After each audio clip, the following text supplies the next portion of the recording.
Buenas noches, Julián, ¿cómo estás? Hola Gerardo, qué gusto poder conversar con vos y encontrarnos en este momento tan especial. La verdad que este Zoom es realmente una herramienta genial, porque nos permite este tipo de intuiciones creativas que posiblemente de otra manera no hubieran surgido.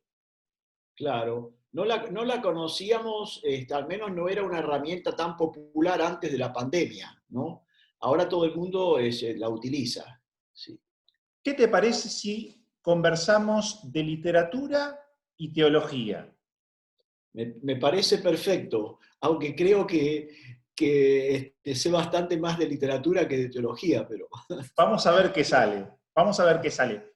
Yo te sí. pedí que me mandaras un texto de tu obra. Es una obra muy amplia que arranca en las primeras instancias, por lo que pude apreciar, con estudios de autores, sobre todo contextualizados en Argentina, del Sí. ámbito poético, de la música, literatura, pensadores. Esta mañana, por ejemplo, leí el texto de Rodolfo Kusch, que me gustó mucho. Sí, Después sigue por el lado de los ensayos y los cuentos, y me parece que en este sí. último tramo te estás dedicando más a la poesía, que no solo Ah, escribís, sino que también recitas. Y todo eso lo podemos ver en tu blog. Entonces vamos a ir a tu blog, yo ahora voy a compartir pantalla con estas ¿cómo herramientas no? que tiene Zoom.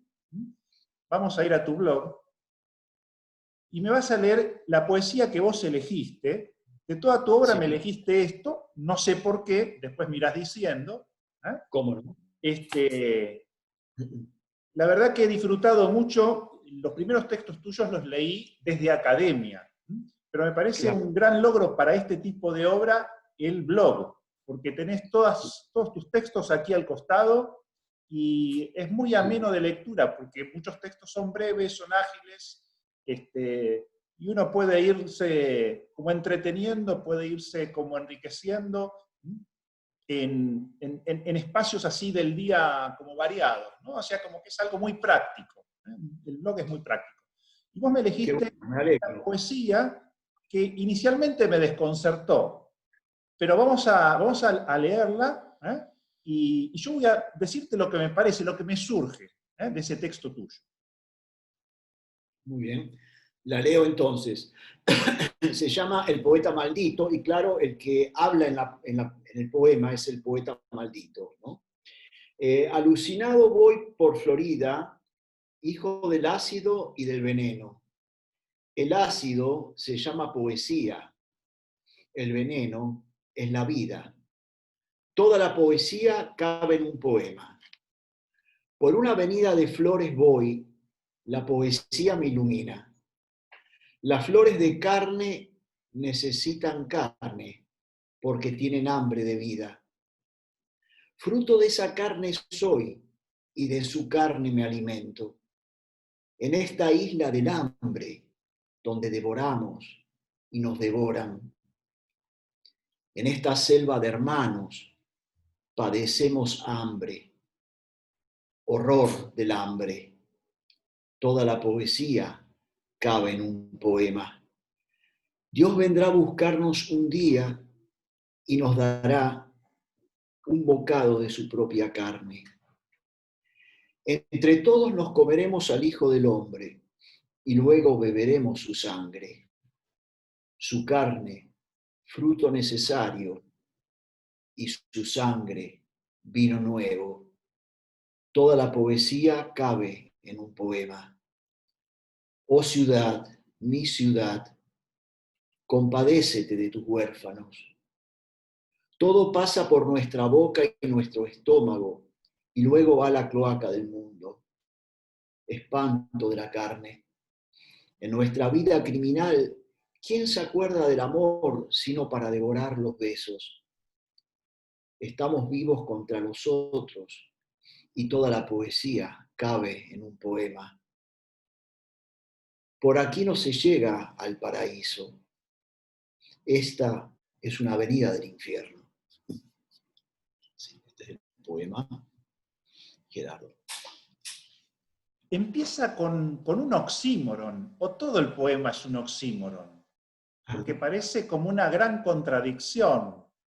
Un poeta maldito. El poeta abre a la vida, abre a cosas bellas, abre a lo que entusiasma la vida, abre al paraíso.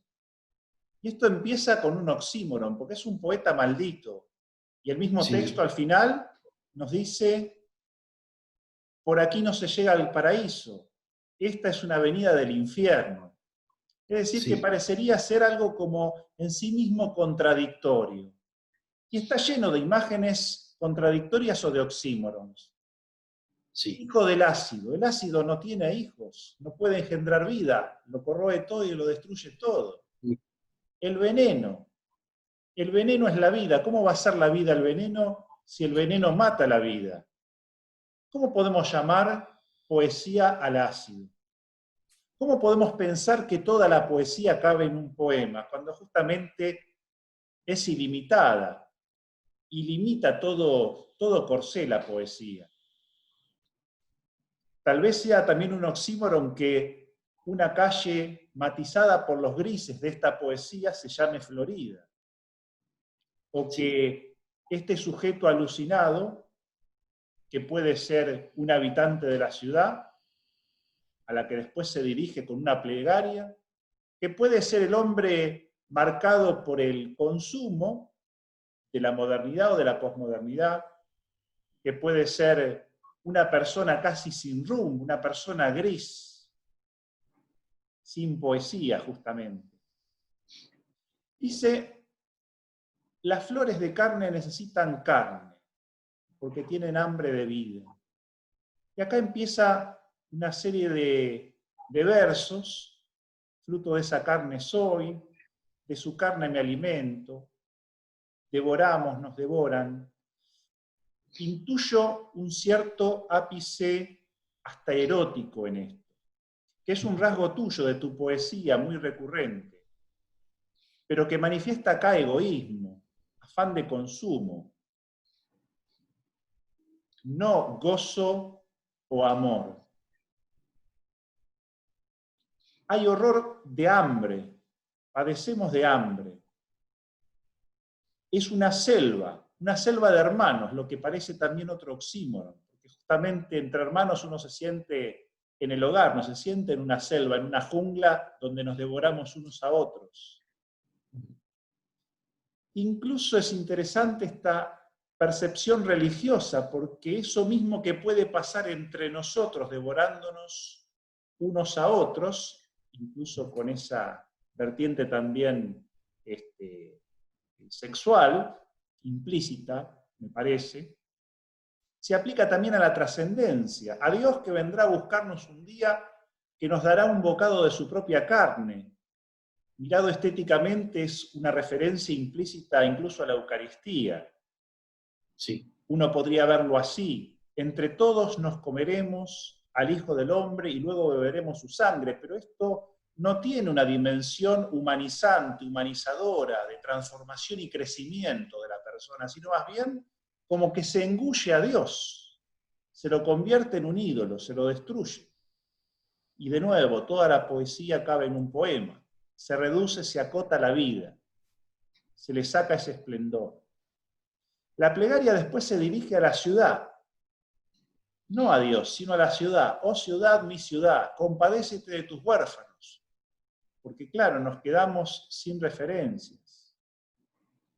Todo pasa por nuestra boca y nuestro estómago, luego va a la cloaca del mundo. Es una muy buena imagen de la vida en clave de mercado, donde todo se consume y se desecha. La cultura del descarte. Esta imagen de Bauman muy recurrente. En nuestra vida criminal, quien se acuerda del amor sino para devorar los besos. Volvemos un poco a esta imagen del amor humano también impregnada del consumismo. Estamos vivos contra los otros y toda la poesía cabe en un poema. No se está vivo contra los otros, se está vivo con los otros, gracias a los otros. En contra están los enemigos. Evidentemente, por aquí no se llega al paraíso. esta es una avenida del infierno. Para mí que es justamente todo lo contrario de lo que vos aspirás de la poesía y de la vida. Sí. Mirá, en este caso, digamos, hay muchos poetas que hablan en nombre de sí mismos, ¿verdad? O sea que ellos se identifican con el poeta. Yo en mi poesía, en esta y en otras poesías aún más, ya que he escrito, por ejemplo, poesías o sea, que tienen parcialmente aspectos narrativos, ¿no? Que son como crónicas poéticas, donde hay personajes que son poetas, y claro que el personaje no necesariamente coincide conmigo, puesto que es posible hacer un poema en que el escritor no sea el poeta, aunque hable un poeta. El caso, digamos, más claro de eso es el Martín Fierro, ¿verdad? Donde el gaucho que habla en el Martín Fierro es poeta, pero quien lo escribe es un periodista, que es José Hernández, ¿no?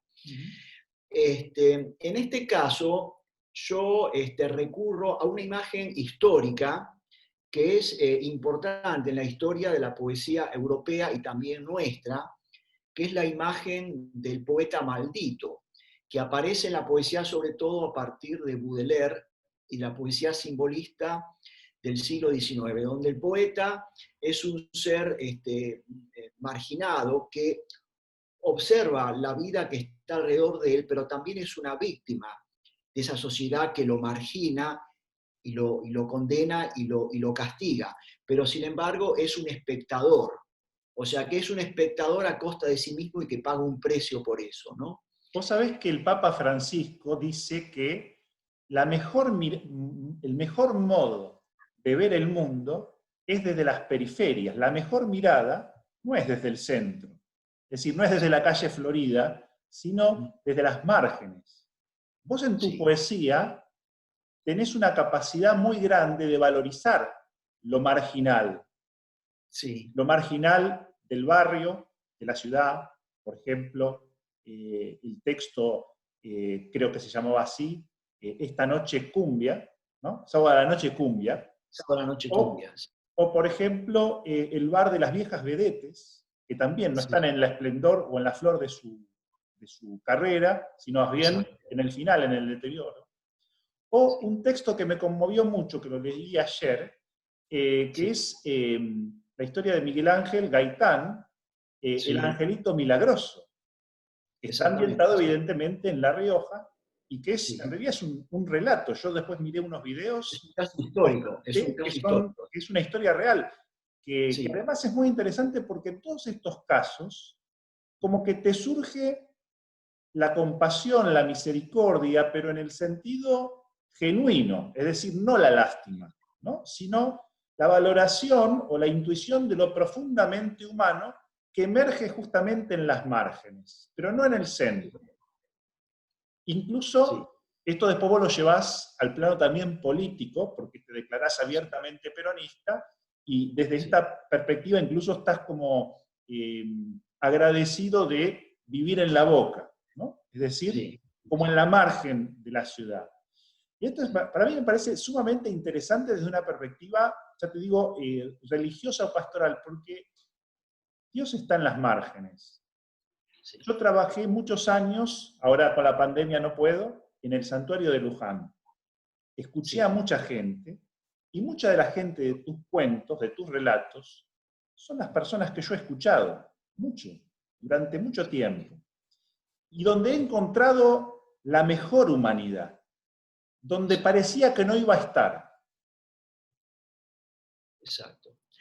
Sí, mirá, una de las cosas, por ejemplo, del caso del poeta maldito, es decir, ¿por qué de pronto los poetas franceses como Baudelaire en el siglo XIX tomaron a este personaje?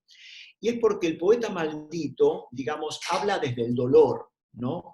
O sea, son personas que, un poco también esto es recurrente en el tango, ¿no? Que quien habla es la persona que ha sido castigada, que está marginada. Y justamente estos son los personajes populares de las zonas más pobres, los más castigados, porque las personas a lo mejor de clase media tienen acceso a un tipo de bienes que los hace estar a lo mejor más en control de su educación, de su vida, de su ambiente de trabajo. Los que no tienen nada tienen que aceptar un poco la limosna de los que le dejan los otros. Y son personas que sufren mucho porque no pueden elegir. Entonces la idea de esta poesía es que el poeta habla desde el dolor. Esto es muy profundo en la poesía latinoamericana. Hay un gran poeta muy cristiano, del que yo hablo, por ejemplo, en El Mesías de la Villa 31, que es César Vallejo, ¿no? Que es justamente el poeta que habla desde el dolor. También Baudelaire hablaba desde el dolor. Y Vallejo aparte habla desde Dios. Esto es, cuando vos me decías, ¿no? que vos sos un teólogo, ¿verdad? Pero que aparte has hecho todo este trabajo comunitario, ¿verdad? Con los sectores pobres de la población, es que en el caso, digamos, del poeta que mira hacia afuera, él se siente, de alguna manera se identifica con los caídos, se identifica con el que sufre, es parte de ellos. O sea que hay una comunión del poeta hacia la persona golpeada, caída, y habla, es como que asume el dolor del otro, y al mismo tiempo habla con Dios. Siempre el volverse hacia Dios es muy típico de la poesía. Y claro que uno se vuelve muy especialmente hacia Dios cuando uno ha caído, cuando uno está abajo, ¿no? Una figura muy representativa y conocida de lo que estás diciendo me parece que es, y vos hiciste un trabajo sobre él, Enrique Santos Discépolo. La obra Sí, de sí. Discépolo pinta muy bien este cuadro, esta figura que vos decís, en donde él también de algún modo le está como recriminando a Dios, pero evidentemente si no fuera desde una actitud verdaderamente creyente no le recriminaría, simplemente sería agnóstico. Es decir, que ahí hay como una demanda que en tu poesía, por ejemplo, se dirige a la ciudad, pero que en el fondo cumple una función casi religiosa la ciudad. Sí, sí. O sea, en la poesía siempre la voz poética es una voz, lo decían algunos críticos, un poco omnipotente, ¿no? O sea, como que el poeta o la voz poética, digamos, sin que lo haga necesariamente el poeta, se pone como un poco por encima de los demás de una manera oracular y le habla a los demás un poco desde arriba, ¿no? Como una especie de profeta. También había muchos poetas profetas, sobre todo en la época del romanticismo, ¿no? De tal manera que se siente como una especie de voz autorizada y también un poco autoritaria. Es un poco, si uno quiere, lo llevar al plano de la ceremonia religiosa, el papel, digamos, de un sacerdote que está en el púlpito, ¿no? Y que de pronto, y habla como la voz única frente a una grey, a un grupo de gente que es plural, ¿no? Pero se dirige a ellos como un todo.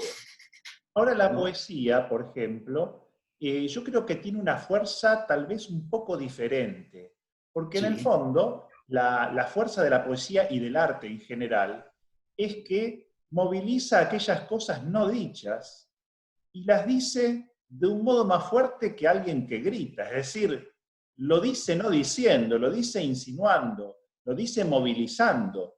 Y por eso tiene sí. una fuerza transformadora y, si vos lo querés así, también revolucionaria, mucho más poderosa que un discurso crítico, que un discurso político. Porque en el fondo toca las convicciones profundas de la persona, pero desde su afectividad. Entonces moviliza, desestabiliza de algún modo ese orden ficticio, por lo tanto, ¿no es cierto?, que se había establecido en la vida social, ¿no? Desestabiliza, pero no por la fuerza o por la violencia, sino que desestabiliza porque en el fondo toca la afectividad y toca las convicciones de las personas, es decir, despierta algo en las personas. Uno podría decir como que despierta una cierta conciencia adormecida también. Pero Sí, sí. justamente cuando lo hace con más sutileza, cuando lo hace con la delicadeza y belleza poética, es mucho más fuerte. Sí, es un género que es, obviamente es un poco el género privilegiado de la literatura. Muchos piensan que es el primer género que existió como expresión de la palabra, digamos, de alguien que grita algo frente a una multitud, ¿no? Que podría uno pensar que es el primer poeta. Este, eh, o sea, tiene una fuerza muy especial, el poder de connotación. También de ahí yo iba en el poema a la idea de que un solo poema puede abarcar toda la poesía, porque secretamente a eso aspira el poeta, a condensar, digamos así, la literatura en un poema. Casi nadie lo consigue, yo no creo haberlo conseguido en este poema. Sí, por ejemplo, si uno mira, lee ciertos poemas de Rubén Darío, puede ver cómo él ha logrado concentrar un poco la historia de la poesía en un poema, ¿no? Borges Es, siempre se lamentaba de que no había escrito el soneto perfecto. claro, claro, claro. Siempre Pero se el está tema es buscando si se puede condensar. realmente. Yo creo que no se puede, justamente porque No, sin duda que la vida siempre es no se más puede. amplia. Es una pretensión, yo diría, destructiva del arte y desde una perspectiva religiosa sería una pretensión idolátrica. Ujú. Porque la única obra de arte que es plena en sí misma o perfecta es la obra de Dios, para una persona religiosa. Es decir, en el fondo, si uno quiere hacer esa obra perfecta, Borges incluso tiene esa obra del Golem, creo que era el título de la poesía, en Sí, donde está esa especie de alquimista medieval, ¿no es cierto?, tratando de sí, construir un hombre perfecto. O el poeta que habla de la luna, que describe y hace versos de toda la realidad, de toda la creación, pero se olvida al final de la luna, ¿no? Es decir, es como que yo creo que la imperfección de la poesía o de lo humano habla sí, mucho más de lo humano que una pretendida perfección. Justamente yo creo que ese fue el riesgo de la modernidad. La modernidad hizo la perfección y destruyó al hombre. Es decir, sí. la violencia de la modernidad, que eclosionó con las guerras mundiales, es fruto de esa búsqueda de perfección que en realidad, si el hombre la pretende para sí, lo destruye. Por ejemplo, en la película El Cisne Negro pasa eso. No sé si la viste, pero es justamente eso, la pretensión que tiene la bailarina de querer hacer un arte perfecto que la lleva Sí, a suicidarse en el fondo, ¿no? Es decir, claro. yo creo que en la aceptación humilde de la imperfección, en la humildad, en este caso del arte, de la poesía, pero también uno podría decir de cualquier otra expresión y obra humana, yo creo que hay una elocuencia mayor que en una pretensión de perfección. Sí. Sí, mira, hay una imagen, ¿verdad?, en el poema que de alguna manera trata esto, eh, pero lo trata quizá como un apetito, digamos, humano, que puede ser negativo, que es el caso justamente del hambre, del apetito, ¿no? O sea, del deseo del ser humano de incorporar el afuera para alimentarnos, pero el hacerlo de una manera destructiva, sojuzgando el exterior, finalmente destruyéndolo para que nos sirva a nosotros, ¿no? Y es la imagen un poco de este apetito que el hombre no logra controlar, pero que es también la voluntad de poder, que es también la guerra para el obtener más, ¿no? La Este, absoluta autorreferencialidad, en donde la persona misma se idolatra, es decir, yo soy el centro del mundo, l'état c'est moi, ¿no? Es decir, sí, como erigirse sí, en Dios la misma sí, persona, es decir, ahí se sí, destruye sí. todo y ese no es el camino al paraíso, ese es el camino del infierno. Cierto. Pero ese egocentrismo está muy presente en la experiencia psicológica del ser humano y hay inclusive humanos que llegan a una exageración de ese egocentrismo al punto que son muy destructivos para los otros, ¿no? Y la poesía Eh, nos tiene que ayudar a autotrascendernos, a ir más allá de esa demanda tan infantil de omnipotencia, así como lo presenta Freud, ¿no es cierto? Que es la autorreferencialidad absoluta, ¿no es cierto? Es decir, creo que la poesía nos tiene que permitir como abrir otros horizontes, salir de ese gris absoluto, ¿no es cierto? Incluir otro tipo de colores que nos abran a la vida con una actitud más sí. calma, más serena, como más pacificada, ¿no? Yo creo que es un camino, siempre el poeta busca un camino hacia el otro, al mismo tiempo ve el mundo en términos espirituales, ¿no? Porque inclusive en este poema que yo hablo de una materialidad de la carne, es más bien una desesperación del poeta al ver cómo la carne domina todo, ¿no? Y que inclusive el ser humano cuando se acerca a Dios, de pronto lo hace desde su apetito, ¿no? O sea, desde esta especie de Necesidad. voracidad, ¿no? Que se vuelve finalmente contra él, ¿no? Vos sabés que nosotros, los cristianos, creemos que la palabra se hizo carne y habitó entre nosotros. La palabra, es decir, la sabiduría de Dios, ¿no? Y esto yo creo que le da a la carne otro horizonte. En la Biblia, la palabra carne denota a toda la persona, pero en su condición de fragilidad, de vulnerabilidad, de límite. Decir que Dios se hace carne, que asume la carne, quiere decir que inscribe en el ADN humano otro tipo de posibilidades. El tema es explorar ese otro tipo de posibilidades, que para uno es la condición de hijo o hija de Dios. Es decir, hay más de lo que pensamos en el hombre. El tema es creérselo eso. Sí, sí, sí, sí, sí. Sí, yo creo que hay que, de parte nuestro, digamos, hay una especie hay una espiritualidad que nosotros no hemos terminado de explorar, sobre todo en los seres humanos, digamos que no tenemos a lo mejor un acercamiento, una búsqueda teológica o un acercamiento religioso profundo. De pronto notamos que hay todo un mundo espiritual que en mi caso a lo mejor se expresa a través de la poesía, porque yo sé que a través de la poesía yo busco la espiritualidad. También lo muestro en el caso, por ejemplo, de los santos populares, como el caso del niñito considerado santo, ¿verdad? En la provincia, creo que es La Rioja, donde él nació, y que un poco ese sentimiento es un reflejo de la necesidad espiritual de su entorno, de su familia, ¿no? Y de la gente del pueblito que cree ciegamente eso, o sea, ninguno duda Es una de que imagen que a mí me conmovió, porque en el fondo, este nene momificado, cuando uno lo mira en las imágenes en el cementerio, parece un sí, icono oriental del niño Jesús, envuelto en pañales, que no se sabe si está en el pesebre o si está en el sepulcro. Es decir, es sí, como una especie de encarnación o de imagen icónica del misterio de la Navidad, pero perfecto. A mí me conmovió ese relato. Después miré los datos y vi que muchas cosas, que casi todos los elementos que vos trabajabas era una historia, era una crónica, no era un cuento, era un relato, una narración viva. Me gustó muchísimo ese relato. sí, Tenés una puede pluma ser muy uno buena, los escribís mejores muy bien. relatos. Describís muy bien los pasos, las emociones, los momentos. Sí, Julián, vos sabés que el, trato de no superar mucho el tiempo porque la idea es que no se estire mucho porque la gente después no se quedan videos largos. Yo sí, preferiría más bien dejar el diálogo para otra vez.